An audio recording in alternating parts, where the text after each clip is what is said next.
Diretso lang po hanggang doon. Pakiramdaman niyo po yung manibela niya, diretso na.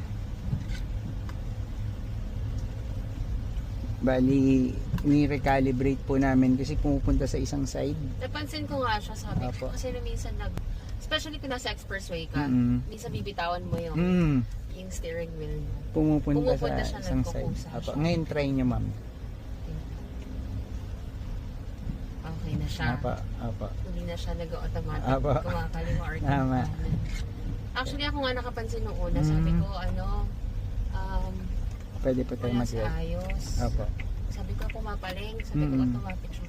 Tapos yung sinabi ko sa kanya, naghanap na kami, tapos wala kami makita. Yung pang-calibrate na Opo.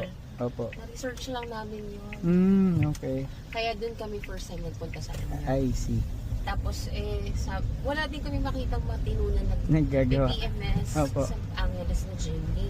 Kaya sabi ko sa dog na lang uli tayo kasi I see. maganda yung service dito. Salamat po. Salamat. Kaya sir, kahit malayo naman kami, actually 1 hour lang naman talaga kami kasi may expressway naman. Oo. Tapos Tama. meron na kaming lusutan sa may, ang pangalan nito? Diretso lang po tayo. Sa may papuntang Mindanao sa Mm-mm. Smart Connect. Meron na kasi papunta Manila doon eh. Kaya Tama. mabilis lang Mabilis na. namin. Yeah. Opo. Saan ako? Diretso lang po. Okay. Ito actually palabas na to ng NLEX. Ito nga Opo. dito. Mamaya po may lubak-lubak dyan. Pwede mo pong bilisan para ma-feel mo naman yung Sige. upgrade ng suspension na ginawa Okay. natin. Tapos pag mas magiging comfortable siya i-drive nito. Yes po. Sige, ma-feel ko yan mamaya sa Yeah, NLEX. kahit dito po sa lubak, maski bilisan mo, mararamdaman mo po yung difference. Okay. I'm sure sa dating suspension, Oo, alam mo yung pakiramdam. nakakapagod siya. Opo. Ayan, bilisan mo ng konti. Parang wala lang. Diba? Oo. So, Tsaka yun. hindi na siya ganun katigas. Opo.